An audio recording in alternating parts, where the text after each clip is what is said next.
How did you come into making a game in 90 days in the first place? I was making one game that took around a year and a half and it never launched, it never did anything. How do you avoid either scope creep or feature creep? And this might be the controversial take, is you can design your game so like 90% of it doesn't change during development. Do you ever get any pushback that making a small game is not very cool? Would you re-question this as, is Slop bad? Welcome to the Dev Dream Podcast, featuring conversations to keep both you and me inspired on our journey to make games. Today, I sat down with my friend Edward, and fun fact about Edward, he was the first person to say yes to coming on this podcast, but you won't find that old episode because I mistakenly messed up the audio file, so he was generous enough to come back and share an excellent conversation. Now, he runs the YouTube channel Fast Forward My Game and is an expert on making games quickly. He's made 2 games himself that released on Steam in just 90 days, and now he's helping multiple others do the same. I'm really excited to share all of his thoughts around game dev, productivity,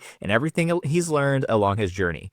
If you like this conversation and you want to let YouTube know and help me out, please hit the subscribe button. And if you're already subscribed, you can hit the like button. Here we go. I would say you are the make games faster expert. So just why is the whole focus of your YouTube channel and kind of your business about helping people make games faster? Why is that where you landed? Yeah, so I really think that one of the biggest issues with making any game is just how long it takes, right? You're working on art, you're working on music, you're working on all these cool artistic parts, but then you get into the programming, then you get into structures, then you get into systems, and you get into marketing, then you get into the publishing part. And so you just realize that it's just project after project just to get one little aspect done, right?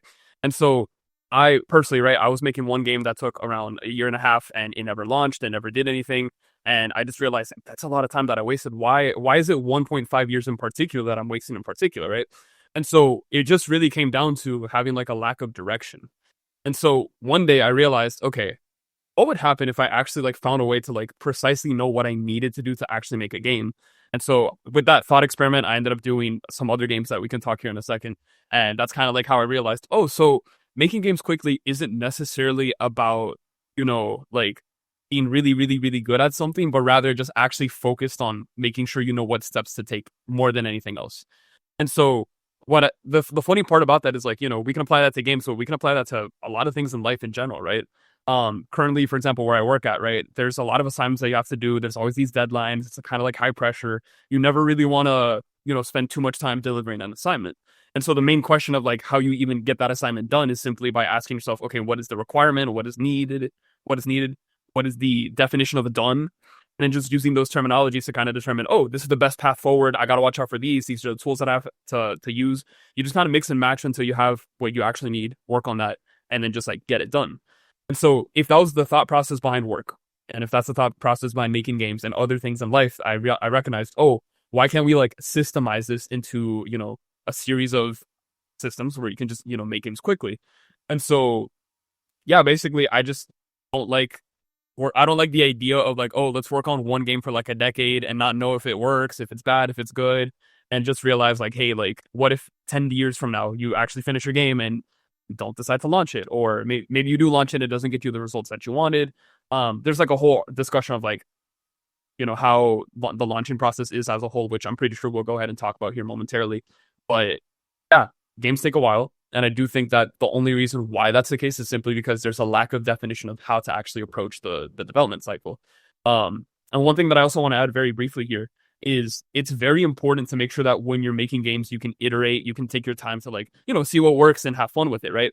But I do think, and this might be the controversial take, is you can design your game so like 90% of it doesn't change during development. And by having that set, you'll have the ability to actually, speed run the entire process, and then, use that 10% to iterate and, go back and forth to what you think would be fun or what players are looking for. That's where player feedback comes in. But all this just truly comes down to how well you are at sticking at one thing at a time, which can be very challenging. So that's why I'm like, yeah, we gotta make games quickly because, painful process. It gets really rough. And also, naturally, we get distracted pretty quickly. Like, if I'm telling you, hey, 7 months from now, are you still going to work on the same project? Hopefully you are. But there's a high probability that you're interested in just working on a, different game, a different project, something else, So that's kind of like why I decided to focus more on the production, speedrunning part of, game development as a whole. Yeah, making games faster is certainly something that every dev wants to do.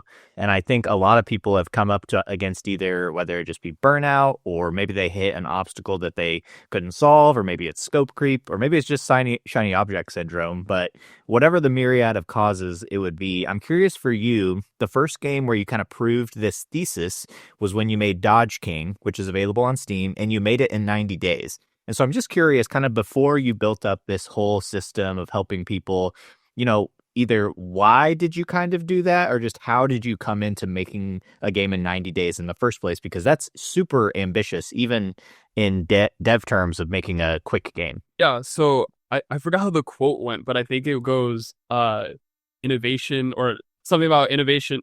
The mother of necessity is innovation, or innovation was the mother of necessity, something like that, right? Point is, I was in this Yeah. very funny life position where basically I didn't have a job, I was running out of savings, I didn't have absolutely nothing. So I basically had quite literally technically like 10 months of like a safety net to just like, pay bills and do everything. But after those 10 months, like there was no source of finance at all. Like at the time, the people that I were living with, like they didn't have any type of income. It was just me on my own. And I was also taking care of my parents at the time. So it's like, hey, in 10 months, I got to make something that's like financially successful, right? Clearly, coming from, and what's really funny about this is I said, oh yeah, I'll just make a game and make a lot of money out of that. You know, not to disappoint, but I do, I do think that that's a very it's a very wrong mindset. As in, yes, you can absolutely make money making video games, of course, but not on your first game. And more particularly, I didn't have any game development experience at all at that time. Maybe that one project that was like a year and a half, but even then, that was such an on and off thing that I wouldn't even qualify to tell you, like, oh yeah, I know how to program, like nothing, right? So, point is, we're burning a lot of money, we're burning time. I'm working on this 1.5 year project. Nothing's happening. I know I'm not going to finish it anytime soon. And I'm at the 4 month mark where if I don't make anything, I can't pay rent, I can't pay the bills, I'm in trouble, I'm cooked, right? So I said, okay, I have 120 days, make a game, launch it, and try to make money off of it, right? Like at least pay rent. And realistically, I said, well, 120 days is too risky because, like you probably want at least 1 month to see like what the results, right? So I truncated that entire event into a 90-day process, the 3 months. And from there, I basically said, okay, if and that's where I reevaluated, right? What was the biggest mistake I made with my 1.5 year project? And it's that I didn't have a definition of what the ending would look like, what features were needed and such. And so I said, okay, well, what can I do in 90 days, right? I probably have one game mechanic, one feature, probably like very few enemies, very few characters, but something that's quick, right? And then also I wanted to make sure that it was replayable. So genres like roguelikes or arcade games have the ability to be replayed over and over again. So I made sure to design a game that was kind of like roguelike-ish, but also, it had a lot of like replay value at the end of the day. And then I also evaluated, okay, well, if I did work on this one game for a year and a half, and there's like a bunch of features, a bunch of systems, like why can't I just recycle things that already work, put it in this game, and then, try to like refurbish it into something that works? And so ultimately what ended up happening was I made this game called Dodge King. And by the way, I did it twice, and I'll get to that in just a second as well.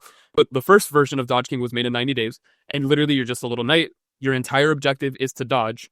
Again, if you take damage, you get game overs and such, and so it's literally how long can you survive. And the roguelike element is just you like collecting power-ups, getting upgrades, selecting which route you want to take, trying to see if you get difficult rooms or like rooms with other bonuses and upgrades. So you kind of like have like that pathing system. And again, very simple, very short, very straightforward. And, that was made in around like 80 days. I spent 10 days marketing it. Terrible decision. You should always market your game as early as possible. That's a very important lesson to learn. And then on the 90th day, game came out and it didn't make a single dollar. Technically, it made like $22, right? The first version of Dodge King. So it was like really bad. Okay.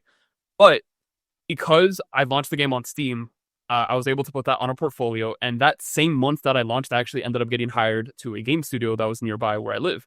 That was super beneficial. That started paying my bills. I was like, okay, I can breathe. I can finally, pay rent. I can do what I got to do. And then there I started learning how to do more better, proper game design, how to actually like work on different projects, how to work with a team, things that are very important when it comes to art. And what I recognize is, I'm learning a lot professionally here in this game studio, and I have like this commercially launched project. So then a year later, after working in the studio, I asked a question: what if I did it again, right? Like, could I do another 90-day project? And so what happened was I decided to make Dodge King again from scratch, and it's called Dodge King Deluxe. And this time I really wanted to make sure that I hammered the roguelike elements, that I had better upgrade systems, that the art was better. We had more enemies, more features, more just basically a bigger version of the game. And arguably the version that I wanted to deliver originally, right? Because in 90 days, yeah, your first time doing game dev, you're going to have a lot of mistakes, right? The second time doing it, yeah, you're going to be better at it. And then the third, every time you iterate per game, you're going to end up having just better game design, better game quality. All these things are super important.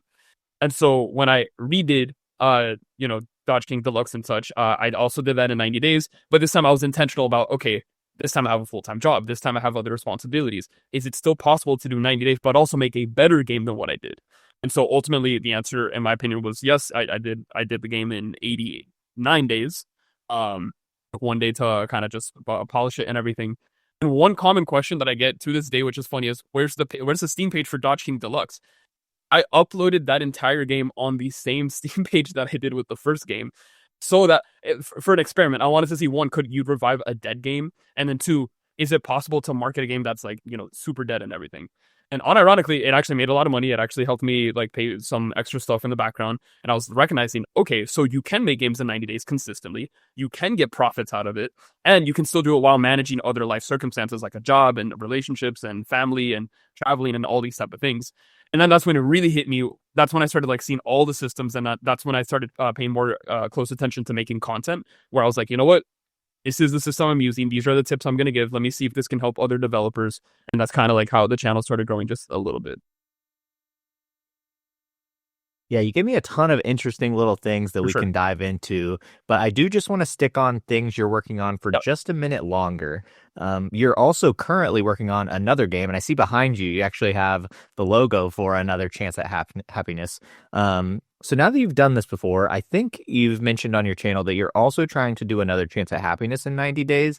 Can you just tell me a little bit about, now that you've done it, what does the roadmap look like? Now that you've got the experience, kind of how are you tackling this new project using all the knowledge that you've used before? Absolutely. So the best part about this game that I'm writing is it's originally going to be like the first one that I ever wrote, the 1.5 year game, right?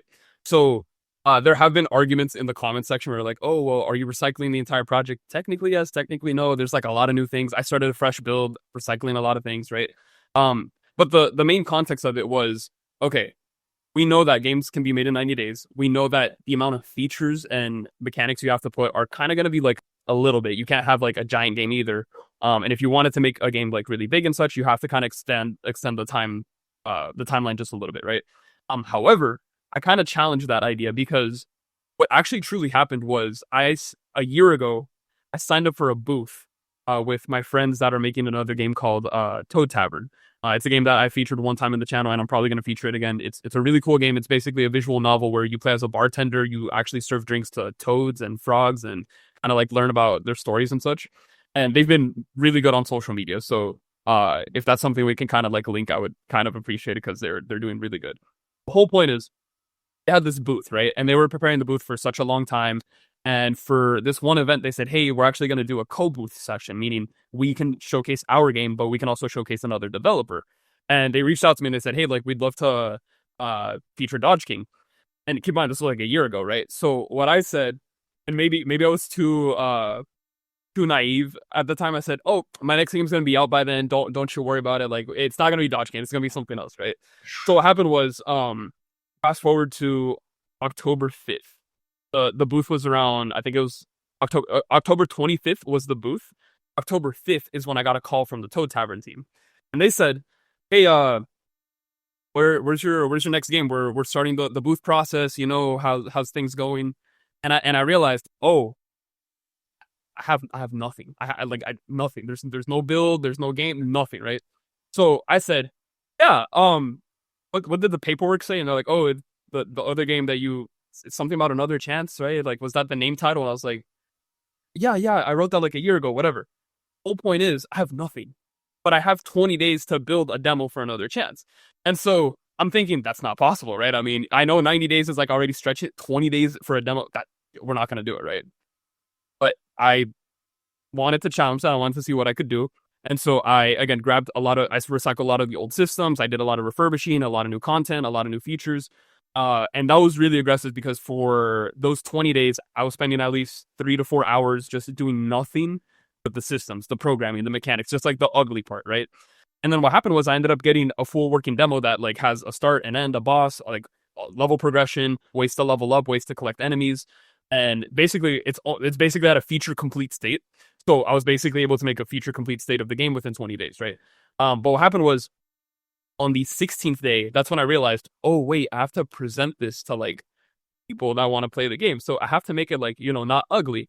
So if you looked at the original build, it was gray, ugly sprite art, placeholder. It was just like you don't want to visually see it. But I was like, okay, well, let's grab some asset packs. Let's go ahead and polish some animations. Let's add some cool characters. Let's play with the color palette. That's when the artistic part kind of comes in to polish your game and make it look better and such.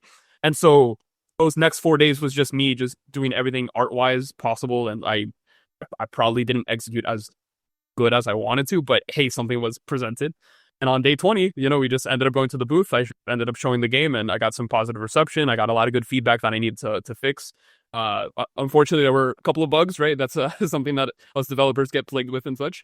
And so from that point, I stopped development there because I said, okay, let me reassess all of these like feedback loops. I want to make sure that I can like make the game better. But at the same time, that's where like a lot of the consultations calls came in.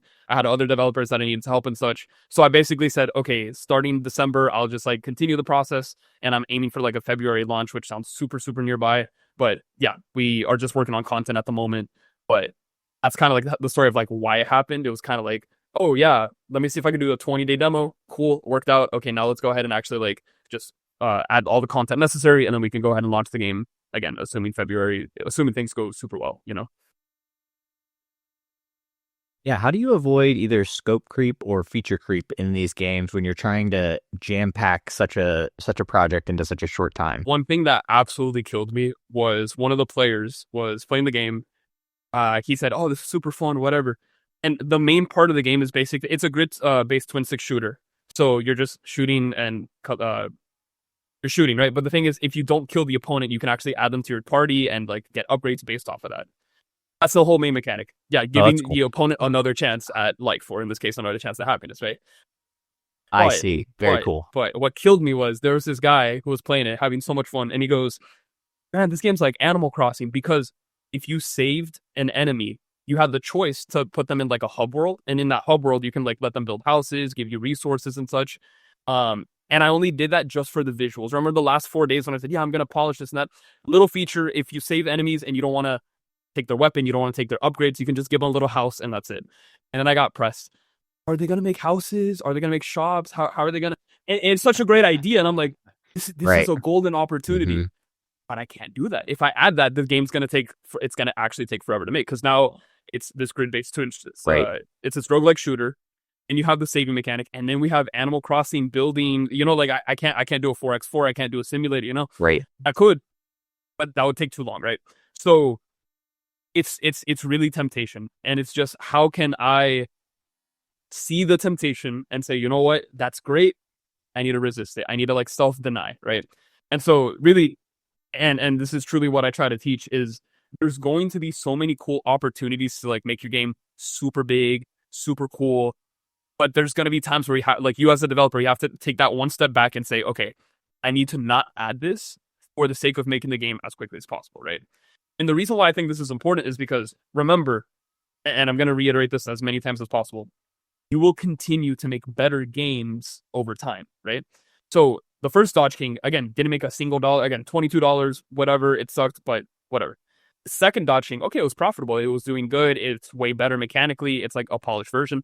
Another Chance at Happiness plans to elevate the game design process that I've been having, where it's like, hey, now we're just focused on shooting, but it's going to be really good.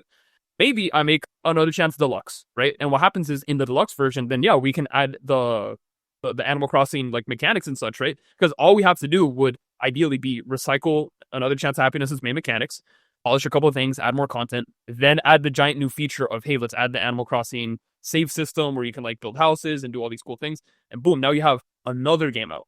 And so the reason why I say this is because, again, if I wanted to like add that feature and everything, that would be really cool and such, but then also I can't measure how successful Another Chance is going to be without that feature, right? As in, imagine I launch the game, let's say it's profitable, things are doing good, this and that, then I get more feedback on it. Oh, in a sequel, I wish we had like these features. Oh, this bug was like really bad. Okay, cool. Let's take all that feedback and then let's just make another game and keep building and building and building and building going forward. So yeah, honestly, it's self-denial. Just making sure that you can say no. It's a practice, it's a skill to see something so cool and be like, let me say no to that. Let me resist that. And then using what you want to do for your next project so that once you finish one thing, you can go ahead and give yourself the space to actually try out the other thing going forward. Yeah, do you ever find yourself cutting content because of those player expectations? Like in your example, is it worth it to actually cut out the hub world if you can't build the thing players would expect, even though it's like the 10% version is nice, but if they expect Animal Crossing, maybe that should just be a menu. Do you ever do that? The current build, I have eliminated the hub world, and I say that with a broken heart because like I thought I think yeah, Rest it's a in great peace. feature. Players like it, right? And so it brings this argument of like, oh, but if players like it, like you should absolutely add in the game, right? So what I could do is add like a very simple version of like, hey, just visual house and that's it, like a decoration, but I can't promise anything more. Or again, commit to the fact that hey, we can just go ahead and make this feature. But if I were to do that, that would just be another game. So yeah, cutting content is something that happens a lot when you disrespect your roadmap. Because fun fact, in the roadmap that I wrote, which is literally all the instructions of how to like actually build the game and launch it and such, there was never anything that said hub world, never anything that said build houses. It was just in that 4 days where I was like, oh well, let me like start making everything like more pretty and everything. It was just one of those things where I was like, well, it would make sense if we have hub world, if we had some houses. Oh, why don't we have a little feature where you add a house per enemy you save? And that one little feature evolved into a giant system on its own, which is great, but that takes away from the production. And that's the issue that we have, you know? So yeah, cut content just happens when you do something that's not planned. And so excuse me. The consequence is just, hey, we gotta get rid of it, you know?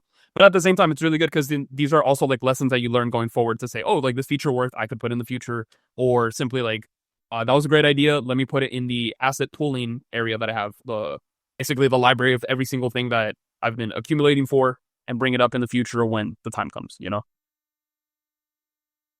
So for you, it sounds like the guiding light really is that roadmap. Is that correct? I mean, do you ever take in player feedback and kind of adjust, or with 90 days, are you just, this is the roadmap, I see the vision, crank it out? How's that Yeah, work? so it's funny because the first time I used the roadmap for Dodge King 1, it's literally just build the game, launch it, don't even worry about it, right? We had playtesting, we had times to do demos Right. and such, but it was such an aggressive, like, build, launch, and then see what happens. And over time, I've been changing my mindset a little bit, where the actual roadmap itself has evolved to have different phases now, right? So the first phase is prototype, just make sure you have your mechanics, your features. In a way, you want to make it feature complete, but you want to leave some space for like a little bit of experimentation. Then you have one phase where you are aggressively playtesting. You are aggressively getting people to play your game, to do demos and such. And what happens is you kind of, I'm always saying, always leave the art and the content at the end. But there's only going to be certain things that you need to add as quickly as possible, right? So I would always say, for example, if you are making a game where like you're playing this one character the entire time, 100% recommend you polishing that character as soon as possible, because that's going to be like the main character, right? It could be for story purposes, That you makes know. sense. You don't want to let players play like a gray box and say, oh, this is a really mechanically complicated game, but I don't know what I am. Like if you're a soldier, you know, make sure you have the sound effects, make sure you have the cool guns, make sure you have the cool armor. Like that's going to be a very important thing, because playtesters are going to search for mechanics. They're going to search for what's buggy, what's not. But you're also going to get a lot of feedback and criticism about the presentation, right? And so it's one thing to have like completely ugly presentation, things that are empty, versus, hey, like you are in an empty sandbox, but you have like a really cool character, you know, like that's kind of different. I forgot the name of the game, but there's this developer on YouTube right now, and I think he's like the best example of this, where I think it's called Withered Sword. I gotta check this up super quickly. Long story short, he has this giant empty sandbox, and he has like the coolest knight ever. It's like this orange knight with like a giant scarf. He can like do flips, he can ride motorcycles, he can do like grappling hooks. And so on paper, you know, you're gonna see like the end game has to look insane, like it's gonna be super cool.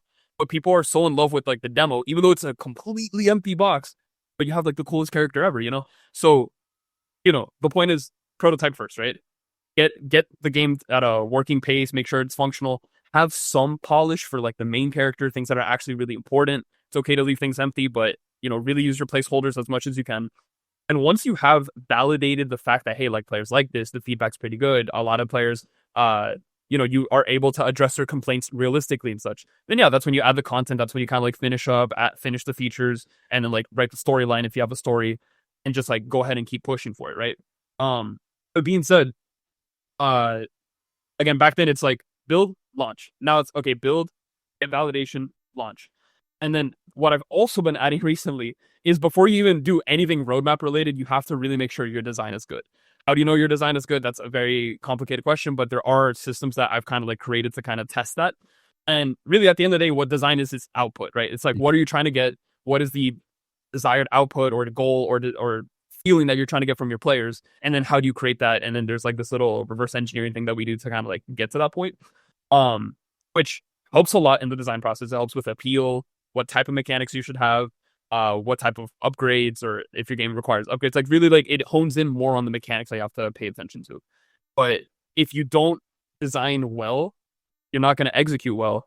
And then if you don't execute well, that's probably because you didn't design well either. So it's kind of like what came first, the chicken or the egg, right? And so we address design, and we do the roadmap, and we assess those phases, and then we just go ahead and keep working on everything that you have to focus on to actually launch. Is that design process like pre 90-day roadmap? Like you do a little bit of prototyping, and are you actually building stuff, or is that just like on paper, like a document? Small mix of both, because it is pre-prototype where you basically have these discussions and such. I study a lot of my recommendation for like anyone that wants to like study game design, just watch Masahiro Sakurai. This guy, like he knows how to like, grab a game, make it super juicy, super cool. But the thing is, there's a science behind it, and it's really not that difficult, because what he basically says is like, take this concept, and then typically the best way to get like the best output of like whatever you're looking for is making sure that players feel good while playing with that thing.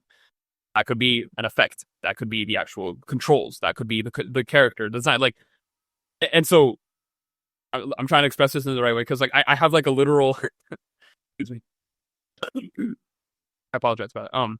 I have a literal like like checklist of like, okay, this is your input, this is your output, this is your feel, this is your risk, this is your reward, your polarity, for mechanics, for appeal. This is these are the categories you want to hit, right? Like, is this cute? Is this cool? Is this like, what type of adjectives are you looking for? What type of appeal do you have? What type of opposition do you have? Is this rare? Is this different? Compared to the market, or things that we commonly see in the market? Is this new? Is this unique? Is this comparable? And so we go through like all these categories in terms of mechanics, appeal, how to do a market pitch, what type of gameplay mechanics work for specific genres, what type of there's a word I'm looking for here. Because in a genre, you have like subgenres, right? So like if you did a survivors game, right? What type of survivor? Is it a horde survivor, multiplayer survivor, right? And then within those categories, it's like, okay, if you're going to go for a multiplayer game, does it have voice? Does it not have voice? Do you have characters that are third person, first person? Like, it's a really like scrutinized, detailed list of like, these are the things you need to have. And so let's say you want to make a horror game that's third person, that has like cute characters and such. Okay, based off of all of that, what would be the design process? Okay, well, you probably want these characters, you probably want these mechanics, you probably want, like, all these things are checklists that we do. And I say we because like I'm talking to the clients when I talk about this process. And so we have this like on paper, okay, this is what your game wants to be, this is what it should look like, these are the brainstorm thought processes we had. Okay, now let's organize it based off of the systems that we created. We then compile a giant list of like what needs to be done, and then we do a very, very basic prototype. That's where the second part comes in. Small prototype, super, but like a game jam, something like that can be done within a day or two. Test it, see if it works, get back to me. Then we kind of like review it one more time and say, okay, did it actually hit the design that we're looking for? Is it good? Does it have good feedback? We don't worry too much about bugs, but we just want to make sure it feels a certain way. Once that's established, okay, cool. Let's go ahead and do the roadmap. That's when we write the instructions of every single thing down. And then from there, that's where the process begins. Nice.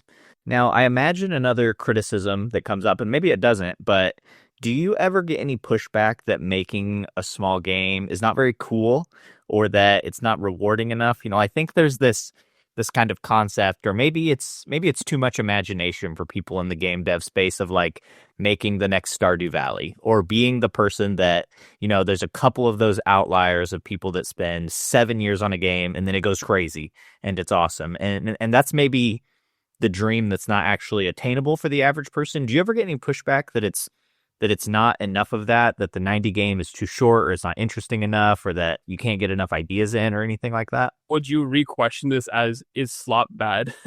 Is that kind of like how you want to, is that part of it? Or yeah, that is another way. I was speaking more to like the vision of it, but yeah, you could also add in like, well, are you just adding bad games to Steam if you're working so fast? Yeah, you could answer either way. Yes, I get pushback all the time. It's very funny. I'm like, yeah, that's kind of the point. And here's why. So I do understand, I believe the average first time developer, and I'm not saying this in any like negative way. I'm not saying this because like, oh, like I'm speaking from personal experience. Your first game is going to be Slop. It's just, you have to accept it, right? And I'm telling you right now, just put Slop on the market. That sounds negative. That sounds like, you shouldn't be saying that. But I'm saying you do this so that you get the experience to go ahead and become better. Like I said, Dodging 1 came out, then the deluxe version. Now I'm doing another chance. If another chance came out and it was sloppier than the first version of Dodge, I'm a failed developer. Like, okay, like I messed up, you know what I mean? But the probability of that happening is going to be so low because you just keep learning from your mistakes. You keep evolving. You keep become a more experienced developer. And you just kind of like start learning more about like things that work, right? You do your market research. You see how actually uploading on Steam works. You see how people receive things. You see how to better market. You see how to better design. Like, it's just like, there are those stories of like, oh, the first time this developer made a game, it popped off, it took like 10 years. That's really good. Like, go for it. If that's honestly like the route that you want to take, go for it, But I'm saying, I really do think the faster you produce something, the more likely you are to pick up and catch the lessons that you need in order to best produce the next game. And so I also do believe that, and I think I said this in my last video too, where it's like, I know developers want to make really good games. I know they want to be the best developer ever. I know everyone has like these aspirations to do good things, right? Because like, for you to pick up a hobby or an art or a career or anything professional, you, in a way, you kind of aspire to be the best at it, right? And so for me to tell you like, oh, put Slop, that's very like antithetical to like what you actually want to do, right? But the point being is, you need one piece of Slop so you can go ahead and make something better, then you can polish it, then you can make something good, then something great, then something amazing, then something really good. It's just a natural course of progress that you make when you continue to build these things. And so, 90 days, most likely you're gonna have like, a low, for the first time, you're probably gonna have like a low performance, or like, oh, this game feels sloppy and such.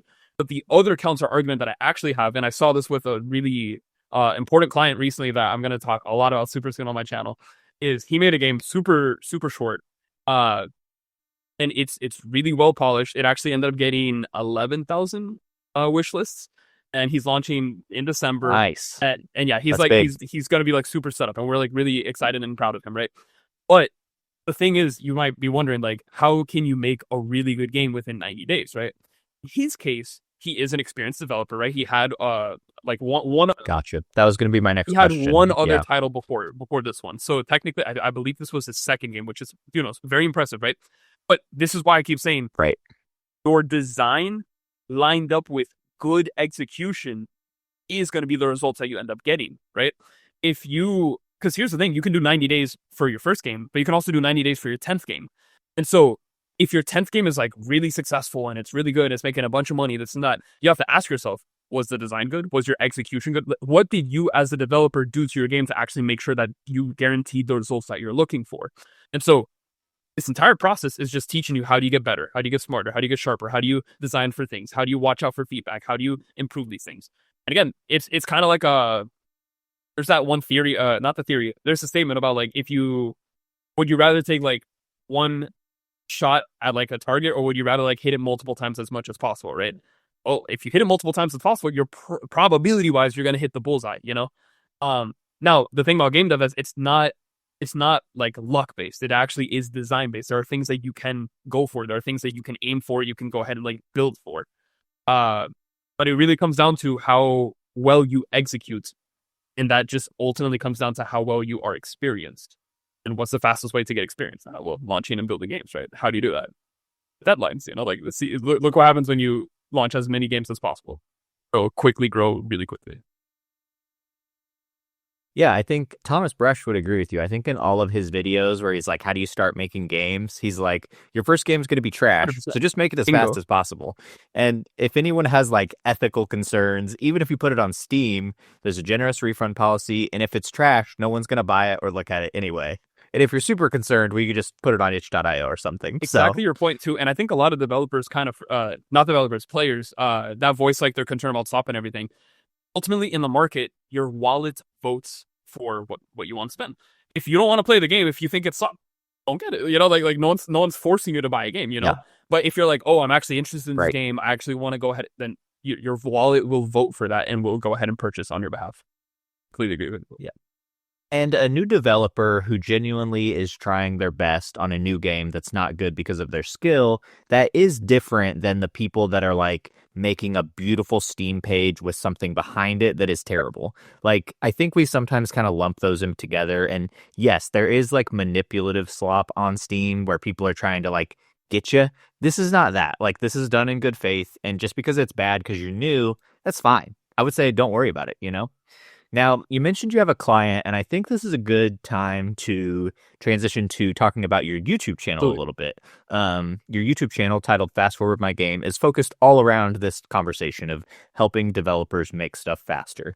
Now, something interesting I found whenever I was going through some of your older videos is that your most popular video ever is just about building habits to make games more effectively. Now, that doesn't sound like that sexy or anything, but it has the most views by a pretty good margin. Why do you think that resonated so well with people? I think it's interesting because it's a combination of like, oh, a niche that hasn't been talked about in the game dev space. But it's not even like if it's a niche or not. It's just the fact that there's so much in game dev about like the technical stuff that we always like pay attention to, but we never really recognize how important the developer is, right? And so my biggest claim or statement that I'll ever say is the most important asset in any game project is the developer. The developer, you can't make a game, right? But then also this kind of reflects back to the whole like execution talk that we were just having right now.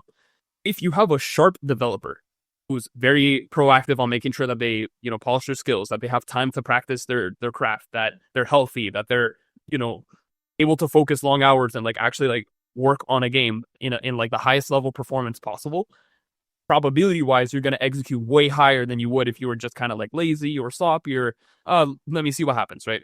And so one day I remember having this conversation with a friend where I basically said, hey, like, I think there are a lot of gifted developers. I think there's a lot of people out there that have like just these absolute like raw talents, right?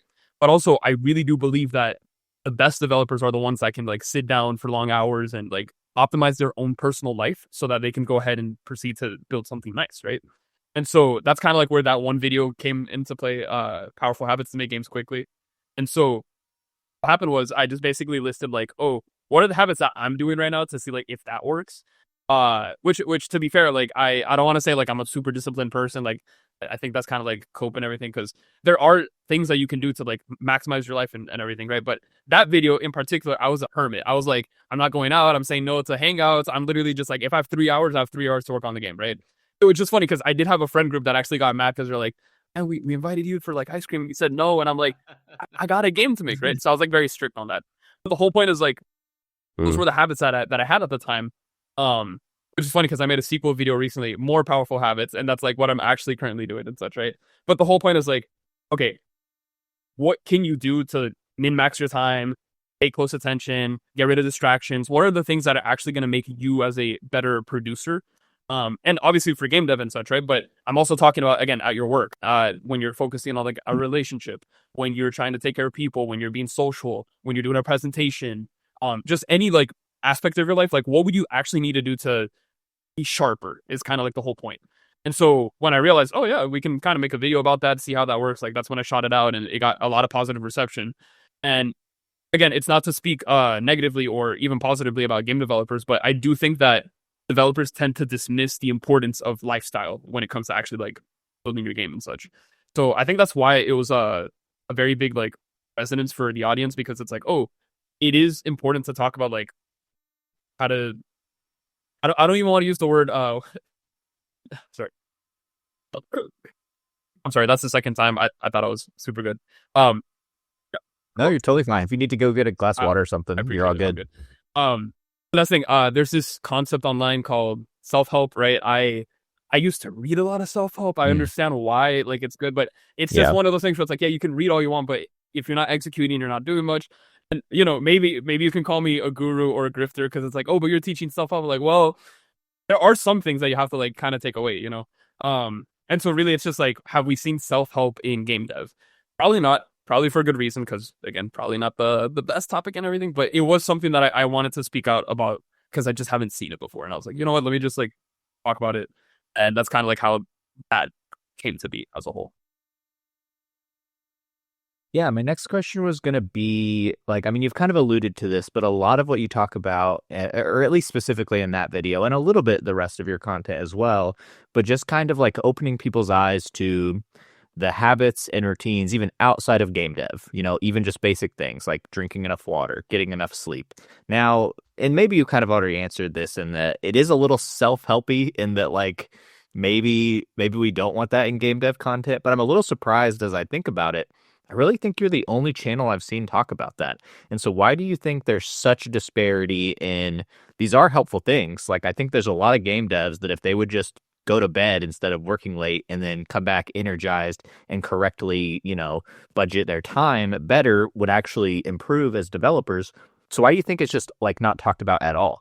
This is going to be controversial because when I was working at the game studio, I have, in my opinion, they are the greatest coworkers ever. All right, I'm not even attempting to slander. I'm not saying anything bad about them, but what I do remember is they had a very interesting way about like how they would go about work, and it's kind of more like, oh, if there's a, it kind of ties into deadlines, but it's like, oh, if there's a deadline, we're gonna do everything possible to make sure it works. If there's no deadline, we're just gonna be like relax and chill and such. And so there's something that I learned with one coworker in particular where he's like the coolest person ever. I I want to shout out Tenka Studios or Venator. He's the one that basically taught me a lot of like the cool design stuff. And I would honestly say like if you guys ever thought I was like a good designer this night, he's like 3,000% like up there. Like this guy's super gifted, right?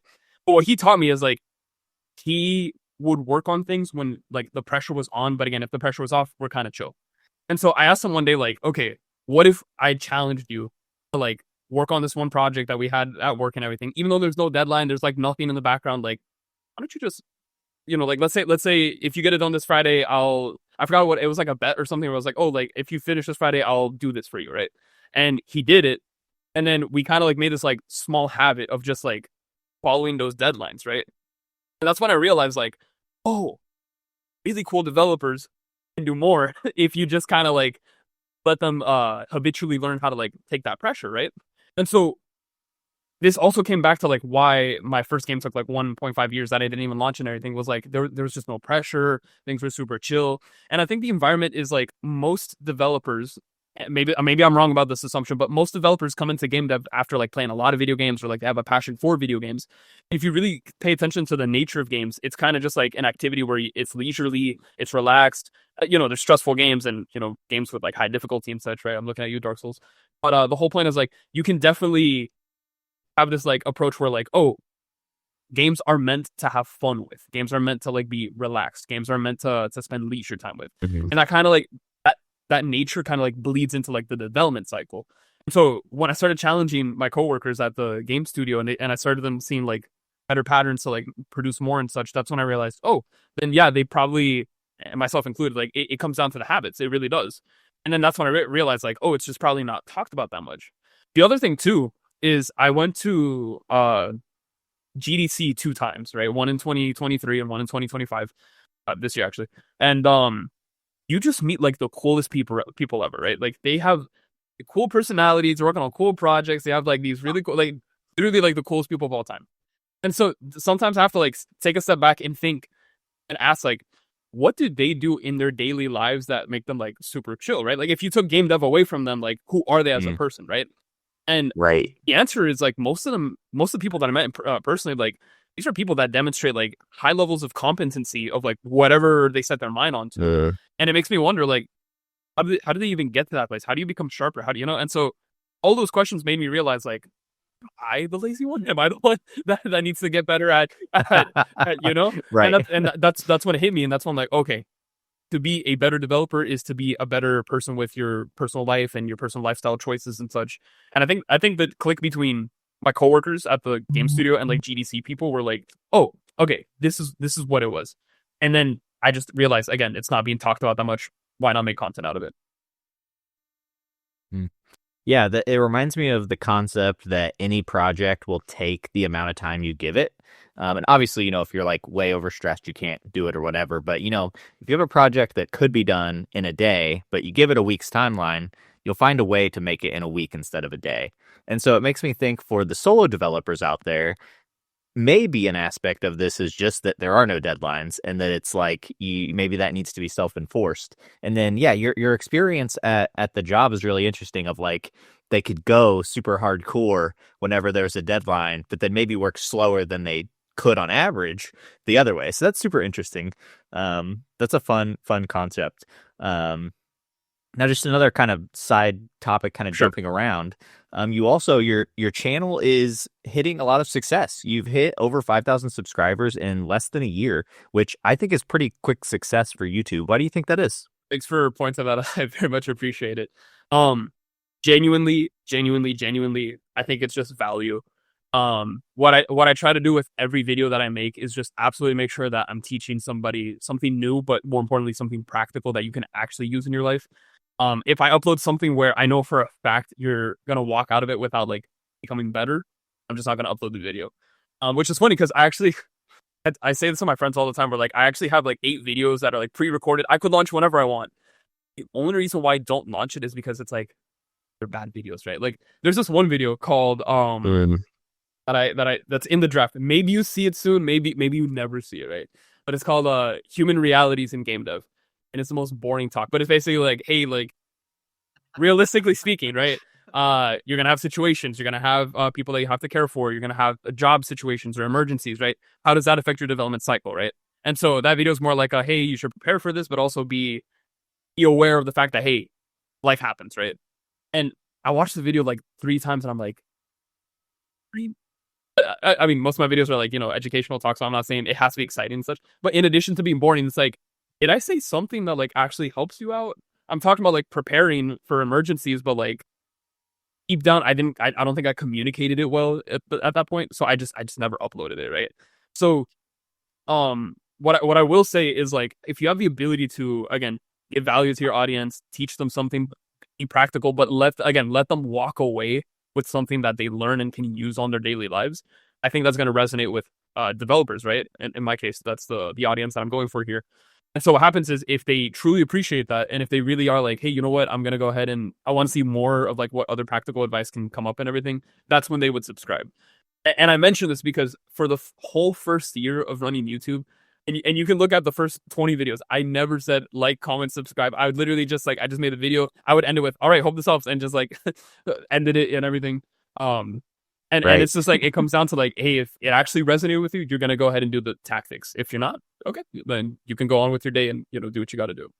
So that's my answer to, I think, why the channel was able to grow at such a high rate. And ethical Yeah. bait. Cause I think the thumbnails are kind of cool, but maybe I'm wrong. Recently it was bad. Now it's kind of good. I don't know. I'm working on that. That's a skill that I have to keep working on. Yeah, for sure. Now, you mentioned at GDC, you felt like a lot of the people you were talking to kind of portrayed a sense of competence. And I think when I look at you, you've released 2 games on Steam. You're able to run a consulting business and manage YouTube and make games, which takes a lot of discipline. And also just even your comments about having videos and having the discipline to hold them back and not make them. I think I would describe you as a very competent person as well. So I'm just curious for you in your life, looking back, or maybe in your work life, how, what are the things, or how did you come to be maybe such a disciplined person, or I'm kind of just asking a very vague question of like, why are you the way you are? But any thoughts pop for you with that question? First of all, huge thank you for the compliment. I very much appreciate you saying that. Yeah, you're welcome. Why am I the way I am? That's a question I wish I could answer on the spot. Not too sure. I think it just comes down to like when you really want to do something, you'll like do everything possible to make it happen. Yeah. And I remember when I started the channel, deep down, like my entire goal was just like, hey, I wanna The original goal, actually, this is super funny, is I always wanted to be that one guy that could like amplify indie devs. Like I always want to have like a community of like, okay, these are like 100 developers. They made these 100 games. Like I want to be the voice that says, guys, check this out. You know what I mean? And so I was like, Yeah. what is the best way to do that? And so one, cultivating an audience of like developers would kind of be the ideal approach to do that. But then two, that's kind of also how the consultation service came up, where it's like, oh, I can help make other games with developers. Right. I'm sorry. I was recovering from a sore throat. I'm sorry. Okay, cool. You were really all good. It is okay, my Anyway, man. so I was like, okay, so how can I help more games like get published and such, get launched and everything? And so that's when I was like, oh well, is there like a service where like people can talk to developers and like speed run the process? No, that doesn't exist. All right, here we go. I'll help you guys out. You know, let me see what I can do with this service, right? So that's how that happened. Um, and it's so funny because the first ever time I ever advertised the consultation call, I just casually put on the link on the description. I was like, yeah, like no one's gonna read it, and like the same, like literally 14 minutes after this one video came out with the link and everything, I got a call. They're like, hey, you want to make games quickly? I'm like, yeah, let's do it. And it was such a weird experience. But the whole point is like, it's exactly what I wanted to do. Get more games out, help other developers do that. And so one thing Yeah. that I'm planning to do is this giant showcase of all the games I was working on this year. And that's going to come out super soon. So more news on that super later, or super soon. But it's like, okay, cool. My goal was, let me help developers. Let me help the indie community. Let me make sure that more players can like gamers, developers can talk about their games and, you know, find their players and gamers and such. And then it's like, okay, we got the consultation calls to actually help the development process speed up. We have the channel to find developers and like get everyone, just like let them learn their tactics, from what I'm explaining. And then it's like, okay, how do I be in the position where I can continue to help as many people as possible, and that requires scaling, right? Which means I have to grow my channel. I have to make sure that I have a good brand. I have to have the ability to make sure that, you know, other people can kind of like know what the brand is about. But again, the whole mission is how can we just make more games as a whole? And there's this like, I don't want to say underlying pressure, but it's like, yeah, if you want to continue like growing and being consistent and getting that goal out, you're gonna have to make your own games. You're gonna have to help other developers. You have to make more videos to help people get aligned. You have to have a positive attitude. You have to make sure that no matter what happens, keep going. You have to balance your daytime job. You still have to balance all these things in the meantime, right? So, you know, things that we still have to work on and such. But I guess the ultimate, you know, too long didn't read. Why are you the way you are? Because I just want to make this happen. You know, like that's my honest answer. Don't know what else to say at that point. But yeah, Yeah, no, that's great. And let me ask the question one other way, and it just comes out of a place of curiosity of like, I'm just so curious about the people behind games and whether or not they have any unifying traits amongst them, as I talk to lots of people. And then also beyond that, if they're just sort of like personality traits people are born with, or if they're things that can be learned. And so when you were a kid, did you like obsess over cool projects, or were you an honor student, or like is there anything interesting in your childhood to go back to that maybe stands out, like in that sense of like getting stuff done or interest or anything like that? this is gonna be hilarious because as a child, I'm not who I represent. Who I am today, that's not representative of what I was as a child. Okay, I say this interesting. because nowadays I would consider myself as a very, very extroverted person. Love talking to people. Love, again, dealing with communities. And as a child, I probably spoke like 6 words per year. Like I super quiet. Like leave me Interesting. alone. You know, I'm kind of like reserved. I guess another funny thing too was when I was growing up in high school, I remember saying, "Oh yeah, like I want to make games one day." There was a pivotal moment where I had to like reflect and realize, wait a minute, what if I can't make this sounds crazy, right? But as a high school, I was literally thinking about finances, which is kind of like a little disruptive, right? Right. But I was Right. thinking like, can games Sure. actually make money? And it's like, what is the possibility of doing that? Probably not. So I just did engineering for like, 5+ years. After engineering, that's when I was like, what if I revisited that thought one more time, right? And I realized if you want to make money out of games, again, it comes down to like how you design your goals, what you're actually doing to make that possible. But I really wanted it. I really wanted to make sure I could do something with that. And that's kind of like when I came back. But uh, I was a quiet kid. I didn't say anything. I was probably really, really introverted back then, 100%.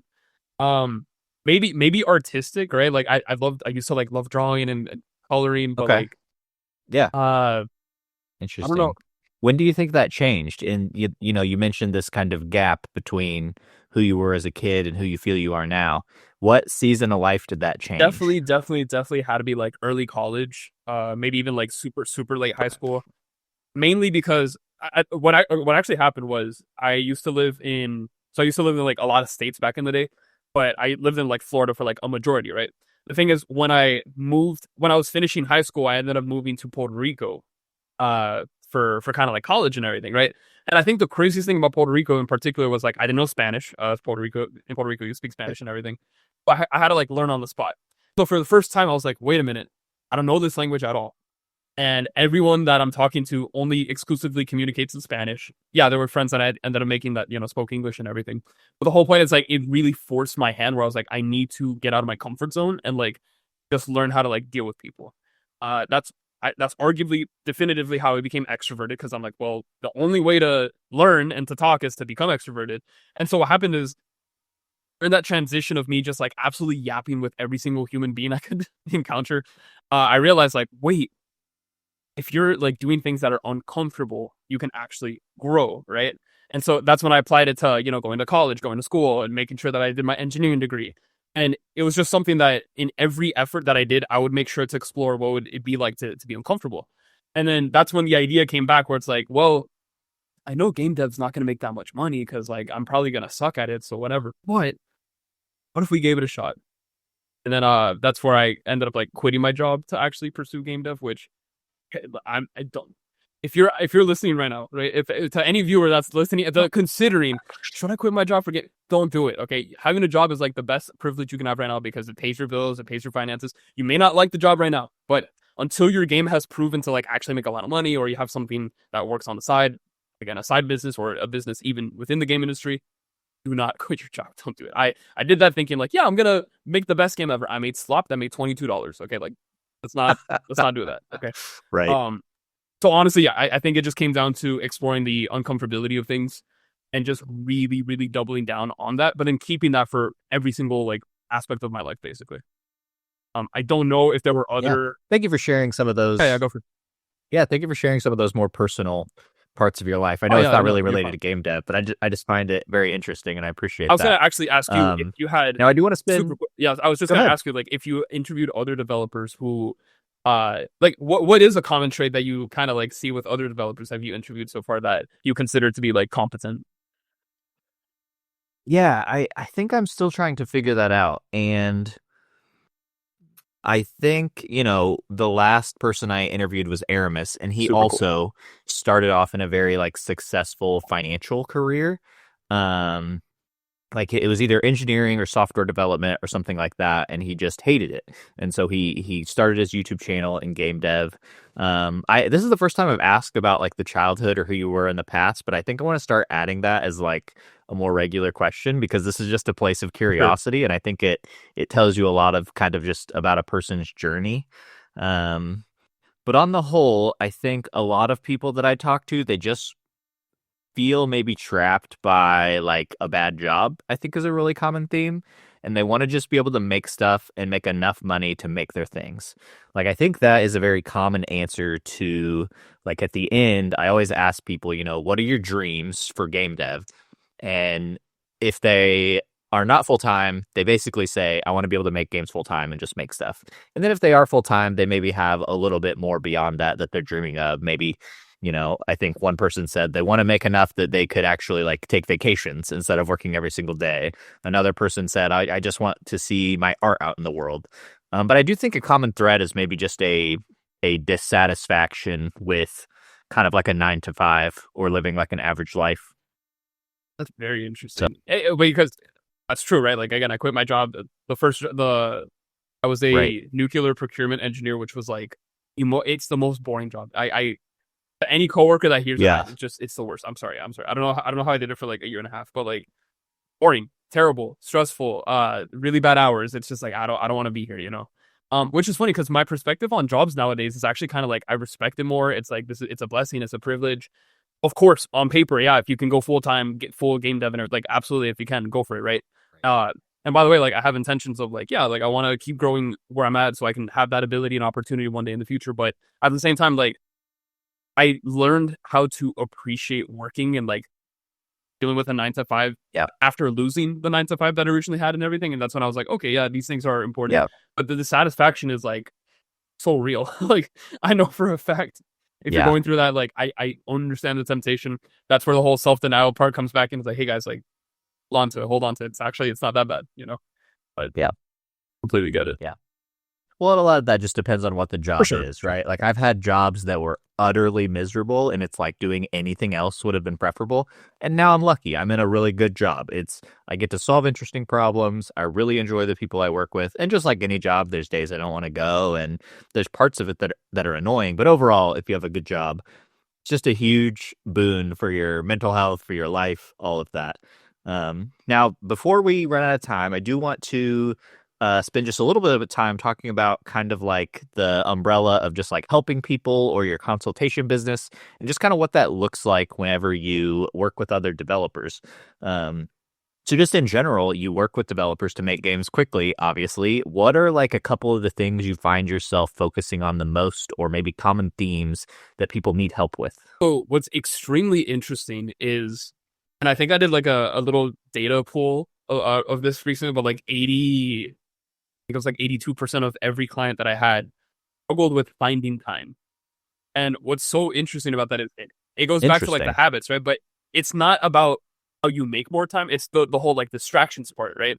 And there's a scary amount of developers who have a very large, subjectively large is how I'm going to describe it, but time on their phones.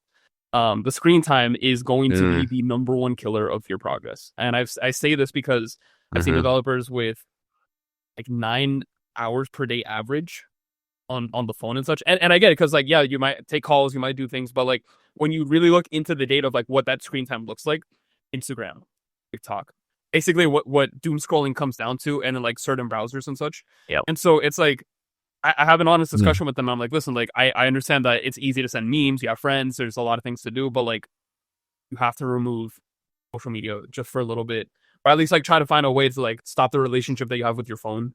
It's so detrimental how much time it takes. And then what happens is it's not only about how much time it takes, but it's the constant distractions of, oh, let me pick up my phone. Oh, let me see what happens. Like you get notifications, you want to jump, and then you switching tasks back and forth is like a complete way to lose all your flow, basically. And so that's like the one thing we talk about immediately as soon as we're talking to developers, which is interesting because there's a large process of how I do the consultation calls, and I don't mind explaining that here just in a second, but that's like the number one thing that we have to look at. More time opportunities, but more importantly, how to stop your relationship with your phone is the number one thing. And the second thing, and this was like half of the developers, because some developers come in with like their game idea, they already know what they want, or they already have a project that they just want to like go ahead and push forward. But then some developers are like, they just don't know how to articulate the game idea that they have in mind, and they haven't started just yet. And so there's a very large portion of most calls that we do where we focus on the brainstorming, where and I think this is also a very interesting point to talk about, because I will literally ask the developer, okay, with zero limitation in the world, right? What is your game? What does it look like? What does it have? And we just go back and forth, right? And I try my best not to interrupt. I'll like let them yap about everything. Then I'll ask questions. Oh, you said this enemy with like a wheel, right? But like, what type of wheel? Is it fast? Is it like you're literally picking their brain on like every possible aspect until you get this like mega list of like all these ideas that they have. From there, that's when we start like filtering, like, I think this is actually necessary. Do you actually want this in your game? Do you think this feature makes sense? And then we just have like that discussion and such. But what I recognize in that is there's a lot of developers that feel like they don't have, I don't want to say, not the word isn't friends here. It's they don't feel like they have the space to bounce back ideas, basically. And unironically, like, I really believe the consultation calls are valuable for the whole production side. But most of the feedback comes from the fact that they're very satisfied about the fact that they're just able to talk about their game in such a profound detail that they feel productive about it. And so it's really weird because it's like, oh, here's a roadmap, right? Here's like the 1,000 instructions of like the list of like how to do everything. Here's how we design it. And they're like, hey, you know what? Like, I just really needed someone to talk to about the actual like development process. And I found that very interesting because, you know, we have communities, we have Discord, we have a lot of areas to, you know, talk about it. But when is the last time a developer like sat down with another developer and just absolutely explored every possible option, right? Which I think is also interesting because when you have a team of developers, right? Specifically like duos, right? I think they're probably like the scariest combo to deal with because then they're just constantly bouncing back their ideas until they like have like a really cool polished idea. I believe you mentioned Aramis, for example, just a couple minutes ago. Yeah. I think like I watch his content. I think he's a really cool developer and such, but he's probably the perfect example of that, right? The black hole game that he's making on concept, Right. right? Like Yep. it was something that he discussed, and then he was working with forgive me for the other developer's name, Corey in Darby. and you can see in his videos that they talk about the fact that they discussed through detail like all of these things. Look at Right. the product that they have right now. It's like his third game looks amazing. It's going viral and everything. And that's like the power of what happens when you actually start talking to another developer with like Mm. I don't want to say I have like all the insight in the world, but like yeah, just picking your brain until like there's nothing else you can talk about. So screen time, um, doing the whole like production for them and everything, but also just making sure that they actually like get every idea out, which is interesting. Yeah. Interesting. Have you actually found success helping people with the screen time? Like, is calling it out enough, or is that like a real sticking point that is sometimes too much to Yeah, so overcome? one of the things that I do in the consultation services is I actually do an accountability checkup. So every now and then, I'll either casually drop in and say like, "Hey, how's progress?" Or like, if you had a question, you're like, "Hey, I'm developing this. How do you program this? What type of art should I use? Can I get feedback on this playtest?" Like, I'll answer that immediate as soon as possible, right? And what's interesting about that is like, I'll tag them up on that and be like, "Hey, so like, how's your screen time? How's things going?" And there have been a lot of developers that actually have improved that because I made it very apparent that if you can't get rid of this, you can't make your game in 90 days. Like that's kind of like a very strict rule. Of course, not every single developer has the proof that they've done that yet. One thing that I say very generously is like, hey, like you can do 90 days if you want to. Like that's up to you. Like the results strictly come down to your performance, your ability to follow the map. I'm gonna help you out. I'm gonna give you the tools. I'm gonna do everything possible to make sure that's possible. But there's certain things that I don't have control of, and the you handling your own screen time is kind of like completely on you. I will check in. I will kind of like, like ask those questions and such. And again, there have been developers that have absolutely improved that, and I'm very happy about that. But, unfortunately, there's like a handful that are like, hey, like I haven't managed that so well. And you can kind of see that with their results as they're still developing their game a little bit longer than expected. But it's just like that's like the number one crutch. It's kind of ridiculous. Interesting. Yeah, that does make a lot of sense though in our current culture. You also mentioned brainstorming, and then just as much as you're willing, what does consultation with you look like? I don't want Oh to, yeah, yeah, for steal sure. any Yeah. secret sauce or anything, but as much as you're willing to share, what does that actually look like? What are you talking about and working on with Yeah, people? so it is a very systemized process, right? And without revealing too much, but I do want to give you guys like the actual like rundown. We basically plan a call that's 1 to 2 hours long, where I basically just interview you about your game idea and who you are as a person, right?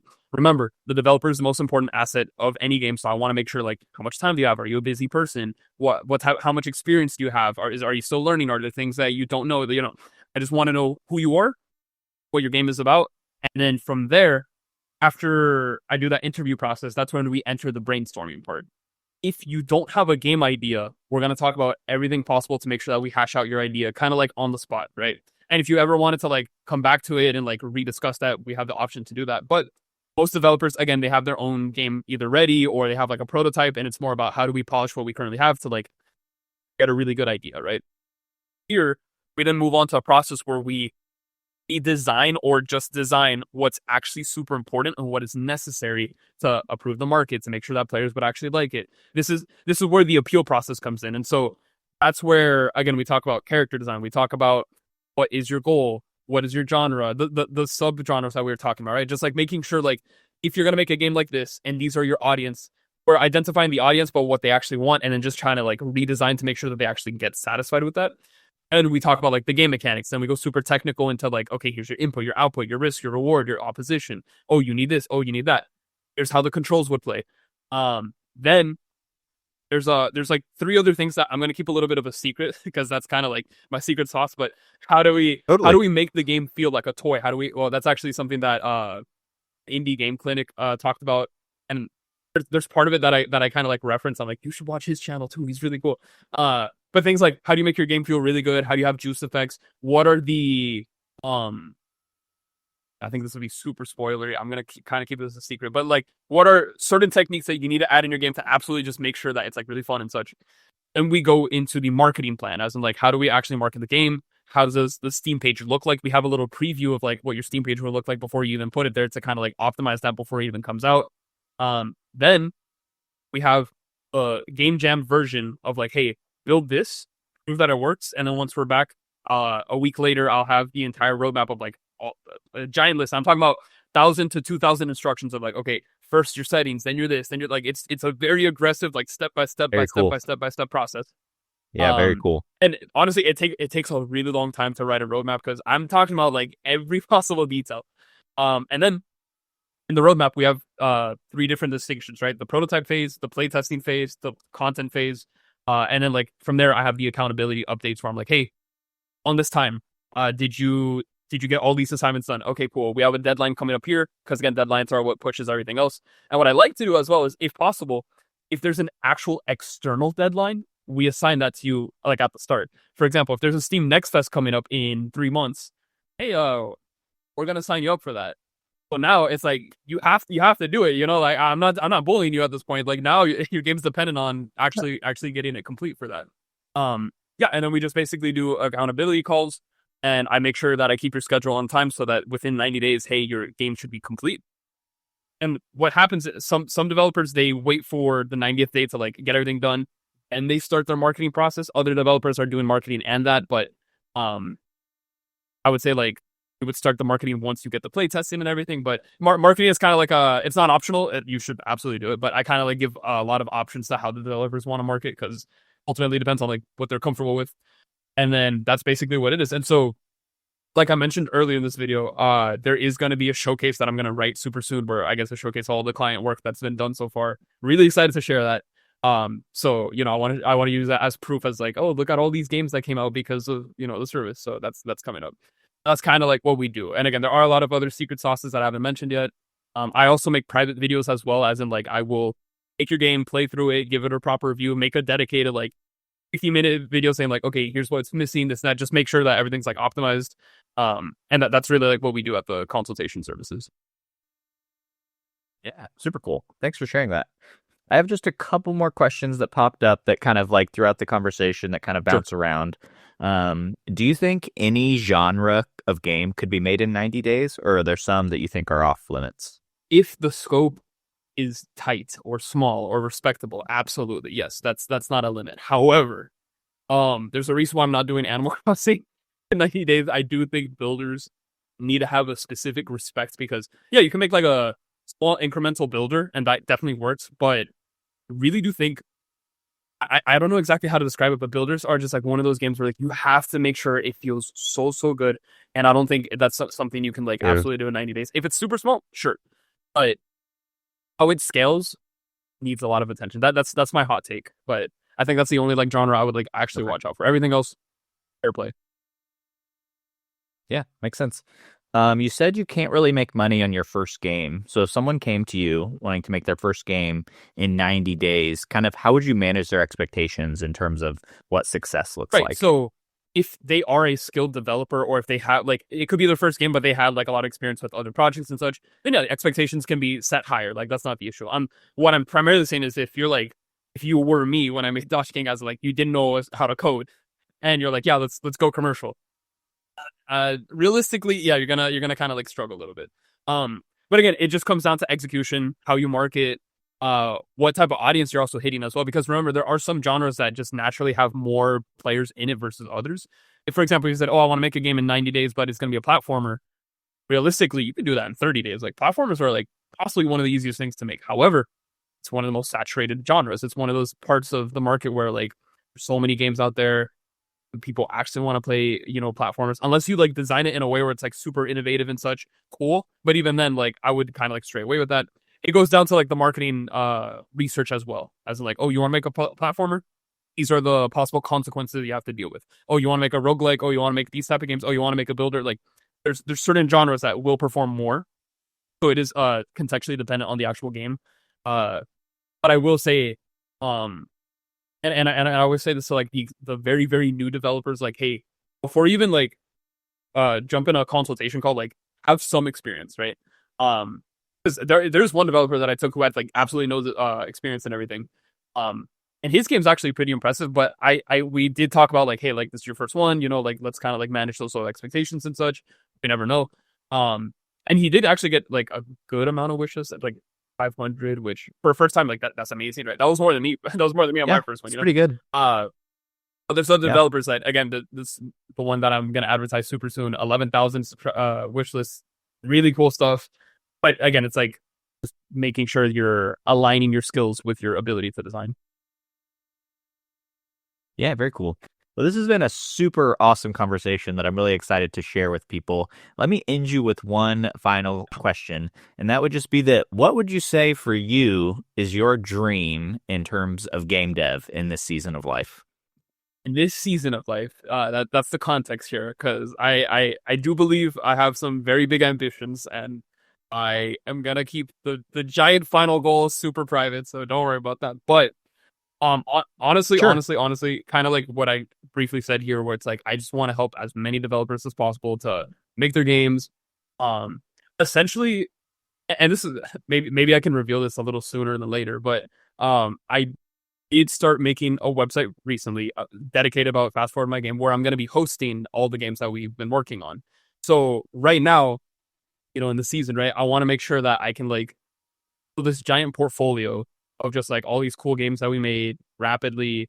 And there's some games that they took a little bit more than 90 days. Some actually went under there's like one that went under 90 days. I was like, that's not supposed to happen, but okay, good for you, So, you know, the whole point is like, yeah, I want to showcase that. I want to give developers a voice to showcase their art, their work, what they're actually passionate about. Because one thing that I think a lot of developers, and including yourself, might have in common is, like we do this at first out of passion, right? If you remain passionate, that's amazing, right? Like that's the goal, right? But the whole point is like you do this for a reason. And it genuinely has to come down from like who you are as a person, your soul, your heart, like the passion of like actually making a game. And I think it's a disservice if you make something like with your actual like passion and you just don't share it. You just don't like get the ability to actually like get the reach that you're looking for, right? So right now, like that's just my goal, just helping those developers reach their goals as launching their games, marketing it, getting it out there, but just honestly getting it played. I think that's the most important part. Well, that's a fantastic dream. I hope you're able to make it a reality. Thank you so much for joining me today. I had a pleasure with Thank you this again chat. for inviting me and contextually re-inviting me. I'm so sorry for the audio last time. Thank you for the wonderful No, questions. it's all They were good. Thank absolutely you. amazing, honestly. Awesome. Okay, let's end this. Where's my chat?